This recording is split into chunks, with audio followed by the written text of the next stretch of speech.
Hi guys, welcome to Spitz Creatives. I'm your host Jesse Munene Wakaba, and today we're here at Mezani Tavern in Awis Quebec, and I'm here and I'm joined with an amazingly talented artist who has dropped 4 projects and 1 album in 2021. His first album, All Caps. Man, thanks for coming, Michael. Of course, man. My pleasure, bro. Yeah, man. For those who don't know who Michael Carpenter is, and like the work that he's done, you could just give like a brief introduction to you. Guys know me as Carpenter. Most of you guys know me as Cap, but like basically, I'm a creative. I would say I don't like boxing. I don't like saying. Actually, I don't like saying I'm just a producer. I'm like I'm a musician. I'm a creative. Yeah, basically. I know that's cliche, but like I'm a creative, bro. Yeah. But then for those who haven't seen this nigga's Jeep, man, like the band, from the fucking bands. Yeah. This is something that he's working on, baby. It's coming soon. It's coming soon. And but thanks for coming. Of course, man. My pleasure. Cap, man. Thank you. Also coming to you. Man. But let's get to your music, man. Where did it all start? Where did you fall in love with music from the beginning? You've been doing it for a while, bro. You've been making beats for niggas like Ikumbo, 17. Okay. You've been working with niggas like with Albeezy as well. So like, where did it all start? Where did it all come from? It all started in like 20. Nah, let me take it back. Actually, it started really in 2012. Like the earliest memory of music. Okay, I feel like I've been a musical like person, bro. Songs used to play on the radio, and I could just like harmonize to them. I could like just find harmonies. Like on the way to work, it's playing classic 105. I mean, not on the way to work, on the way to school. My mom is dropping me, the radio is playing. I could just hear those things. And then my bro, like tried his hand like at rapping. He was in a group, it was called Hit Nation. So he had FL installed on his laptop.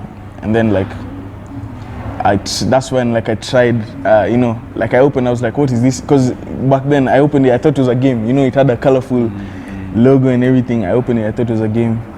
Then like I pressed, this shit is making sounds, bro. Then I looked up YouTube Ninis. Back then it was just, guys used to do house. So I tried that. I didn't go too far, like I was just joking around with it. Then in 2016, I was in high school. I met all my homies, Akina Rabi, Washira, a guy called Bundia, Loco. Washira is also facts. Shout out him. Then we used to do beat battles almost. Like I don't know if I would call it a beat battle, but like we used to we had a piano. And then you could make beats on like the piano, like you could record sounds, and it only had 5 slots. Like you could only save like 5 beats. So every week we used to like compete. Who has the hardest beat? The hardest beat stays on the top 5, man. But like our music teacher, he used to beat us. But he used to stay at number 1. Like he used to come on like the weekends, because like guys had like lessons. They paid for lessons. And then he just makes the beat. We don't even see him. He knew it was a competition. We don't even see him. He just makes the beat. Ducks.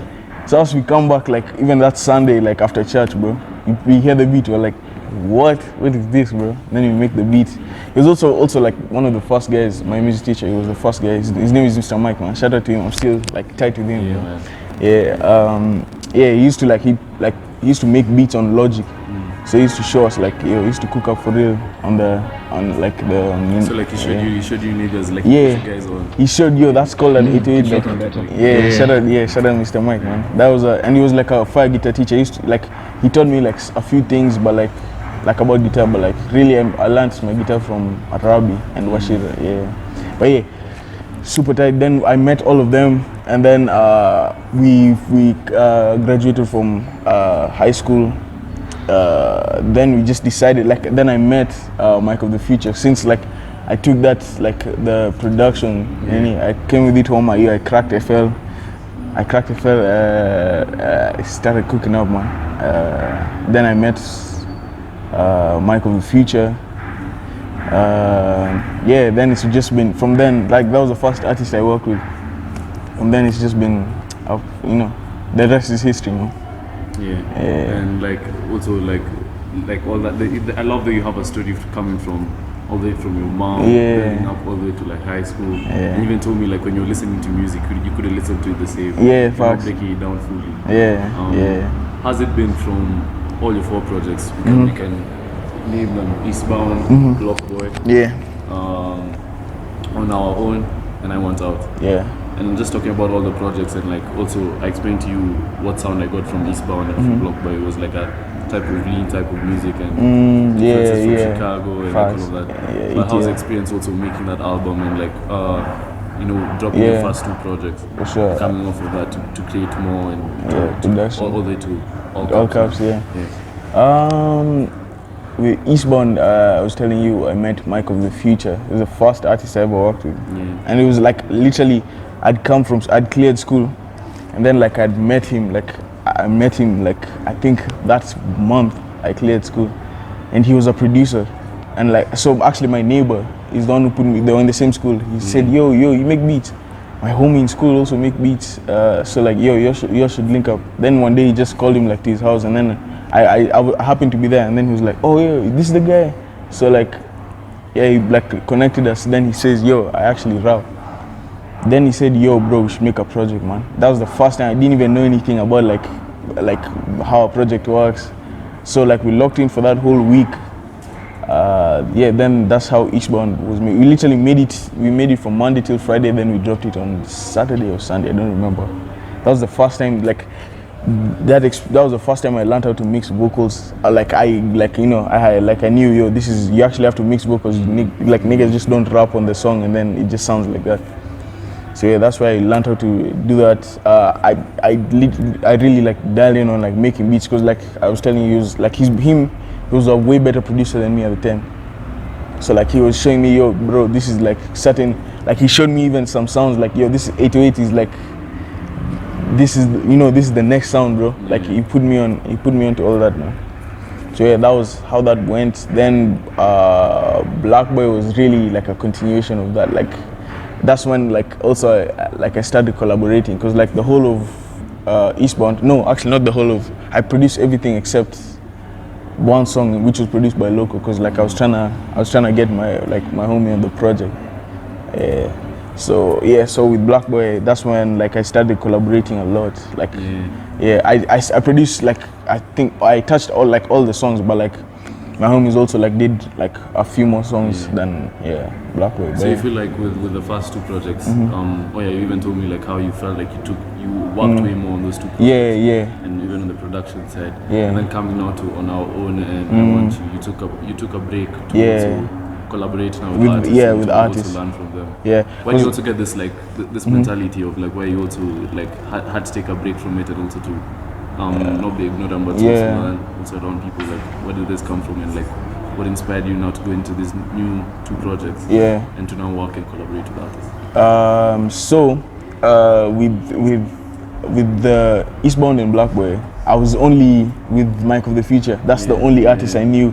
Like I was comfortably like, yo, I can call this guy up, I'll make a beat, and for sure he'll rap on it, So I realized like, yo, I didn't want to stay too comfortable, because like then you can like, you can stay stagnant, like your beats will just, or like, not even your beats, but like just your music will sound like the same for like if you just work with one, like stay in this one lane.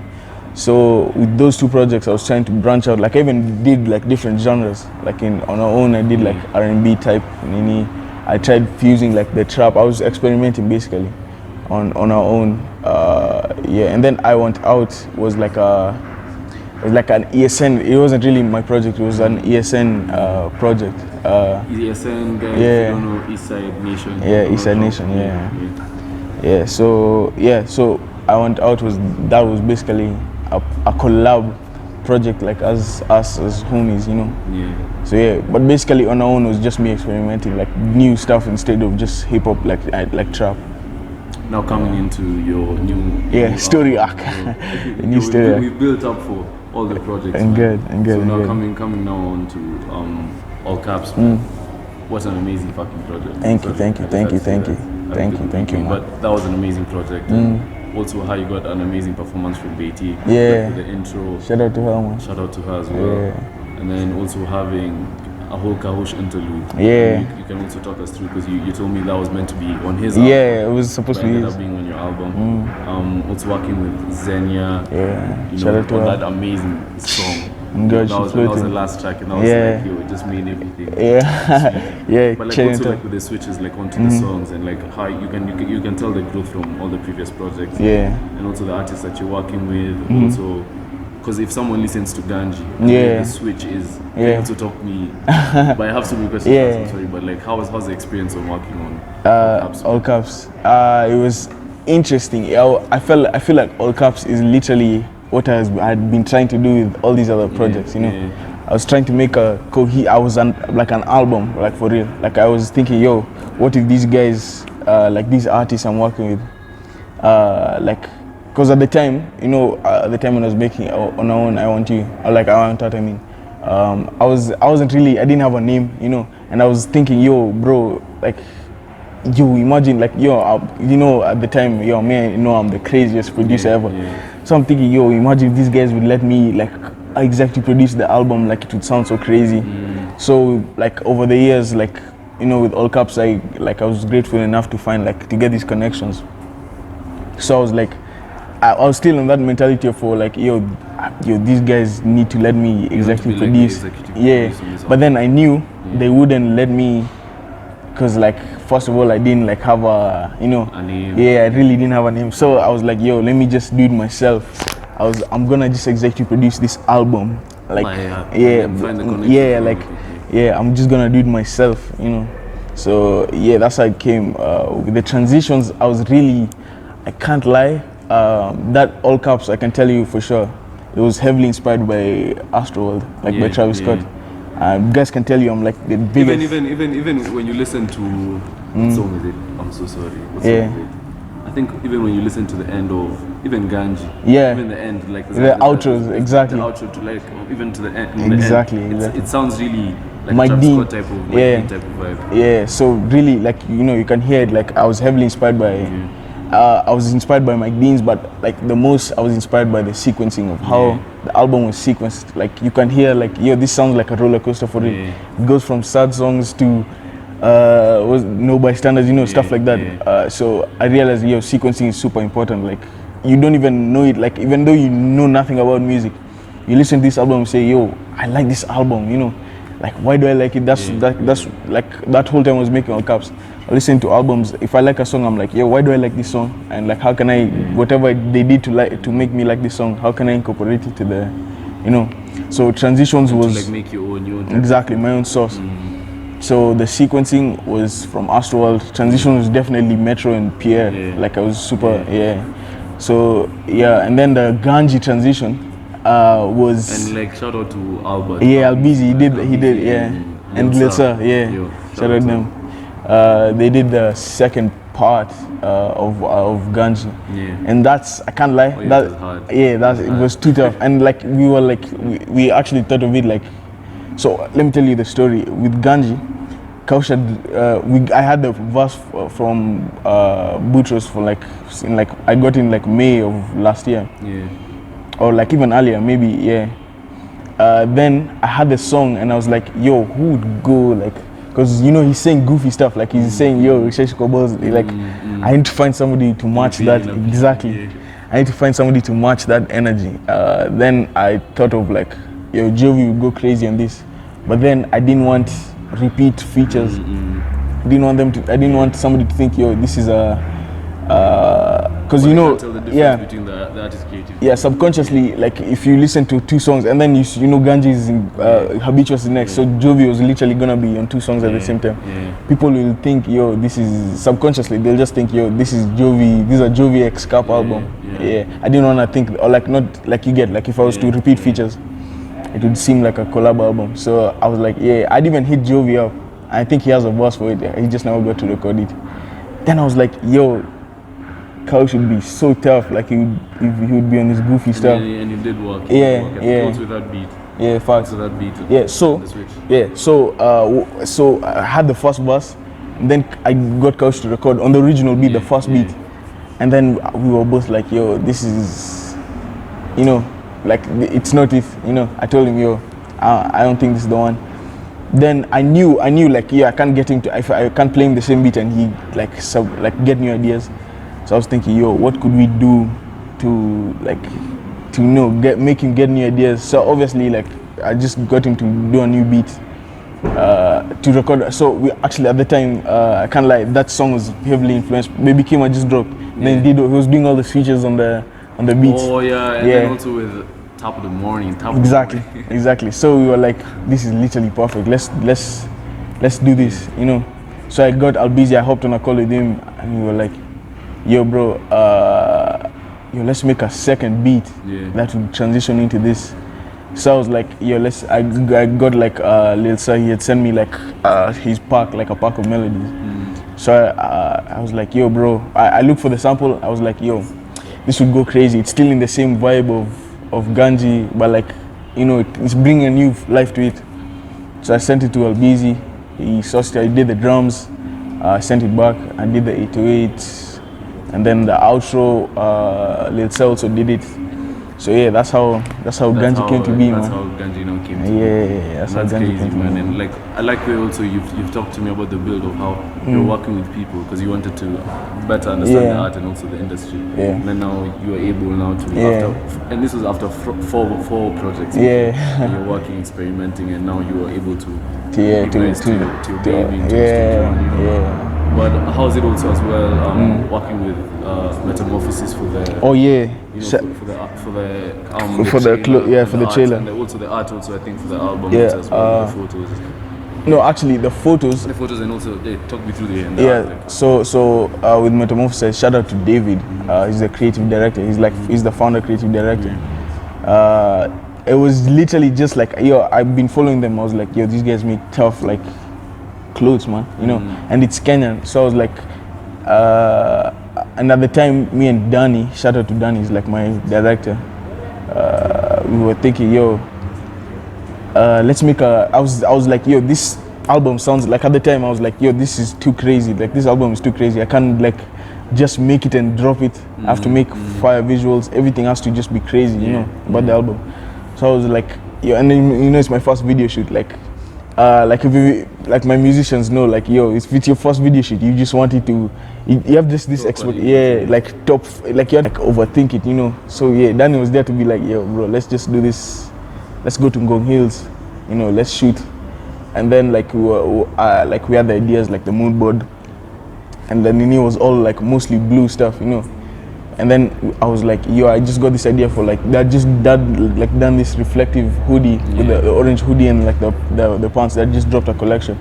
I just emailed them, like, and said, or like not me, Danny, like me and Danny just hit them up and they were like cool with it, you know.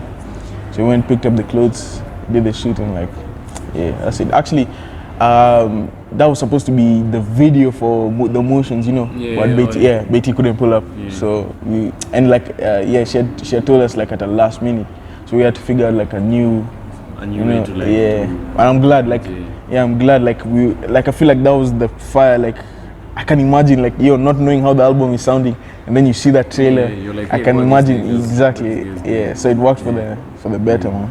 You're talking about clothing. You can see over here, this guy is. Oh yeah. He's a dripper, man. Yeah. And on this show, I've been looking for niggas as well. Interested in clothing. For sure. But you can also talk about like what you have coming. The works. And what you're working on, and like. Like how you're inspired, and also clothing artists that you can shout out. Facts. Akiba is one of them. Akiba, shout out. But you can also talk like just about your clothing and also your influence. Say less. Like my clothing is like, okay, I'm doing this. I don't want to talk too much about it until like I finish the idea. But like I have this. It's called The Agenda Worldwide. It's this clothing brand I want to start. Expect it soon, but like we're gonna push trust, bless, man, bless.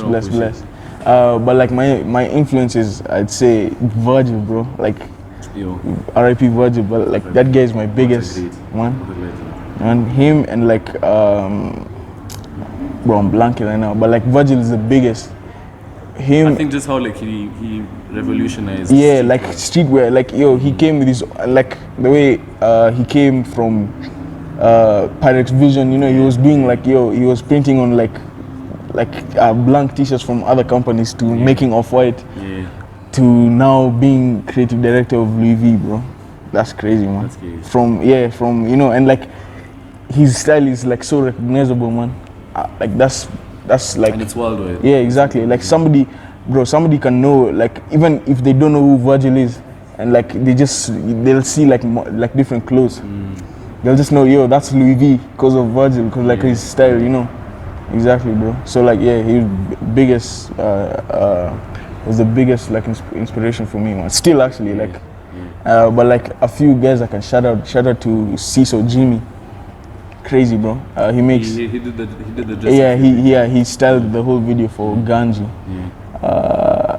Also Metamorphosis, shout out them. Also Akiba, shout out to him, man. Who else, man? I just found this a page called God is in Control, man. Fire. They make fire stuff, man. Also in Kenya, them. Yeah, in Kenya. Yeah, Kenya. Yeah, and it's all crazy, man. This stuff just inspires me also as well. I'm saying. Like brands are coming and like new ideas are coming. Exactly. A new whole wave is coming, and this is what we're trying to prove also to the channel, man. Yeah, like we have so many creatives and so many greats, man. Good. We just want you to paint. Yeah. Yo, you should get like these guys over here, like to interview, man. Yeah, man. For sure. All of these guys. Like, on to last question, bro. Yeah. Why should people listen to Michael Carpenter, man? Why? With all this and with like all we just talked about. Yeah. Why should people? Yo, I can't lie. It's just like I don't wanna like. Respectfully. Yeah, respectfully, but like me and all my homies are making the best music out of Kenya right now, man. Like, it's like you're doing a disservice to yourself if you don't listen to us, man. You know. Yeah, basically, man. That's plain and simple. Like, and just wait. Yeah. They're just barely. Barely. Like, barely. I was telling you, I've been trying to like executive produce. Like now that I kind of like I have these connections now, like I can finally executive produce. Like that's what I'm doubling down on this year. Like I wanna like do albums like with that crazy production quality, you know. Like instead of just like you're having like a like let's say BT. Like you have BT on like the craziest sounding that she's ever been, like let's say Booty. Let's do me and Booty do like a crazy album.